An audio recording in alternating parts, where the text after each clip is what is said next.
Hello mga suki! Ayan! So welcome to Yasha Online Sally. Ayan! So ngayon, naghahanap ba kayo ng effective at sulit na Colgate?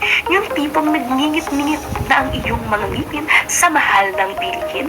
Meron akong i-endorse na Colgate na pasok sa bulsa at murang-mura lang. At hindi lang yan, dalawa sa isang kahon. Ayan, for only 149 lang guys. And alam nyo ba, nakakabango ito ng ngipin.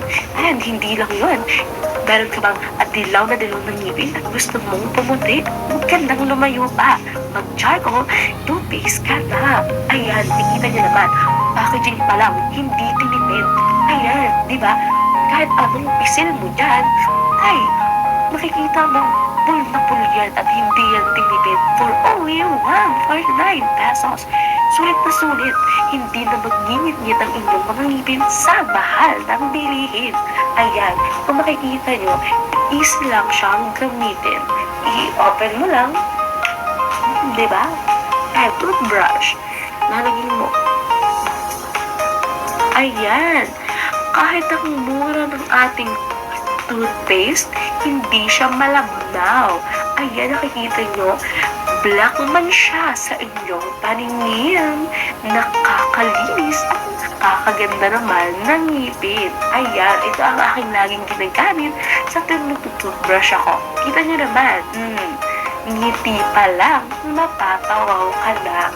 And alam nyo ba na hindi lang tumura at hindi lang yung nakakalinis ng ngipin, kundi nakakabango din ng hininga. Ayan, at hindi lang yan, anti-cavity din sa inyong mga lola. Ayan, ano bang hinihintay nyo guys?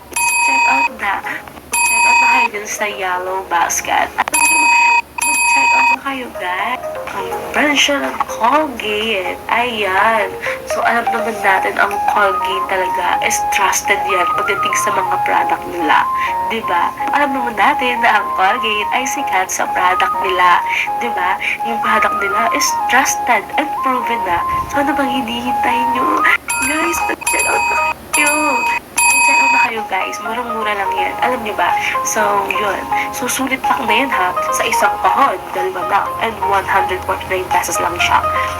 No, hindi mag-iinit ang ulo ng nanay nyo. Hindi mag-iinit ang ulo ng mister nyo. Kasi murang-mura nyo lang mabibili ang ating charcoal Colgate. So, makikita nyo naman ang consistency niyan, no? So, hindi siya malamdaw, hindi siya malapot, saktong-sakto. Kahit ganun-ganun pa, hindi nalalaglag kasi sobrang di ko naman ito siya tinipid sa ingredients. So guys, ano pang hinihintay nyo? Mag-check out na kayo sa Yellow Basket. Ayan. Ayan.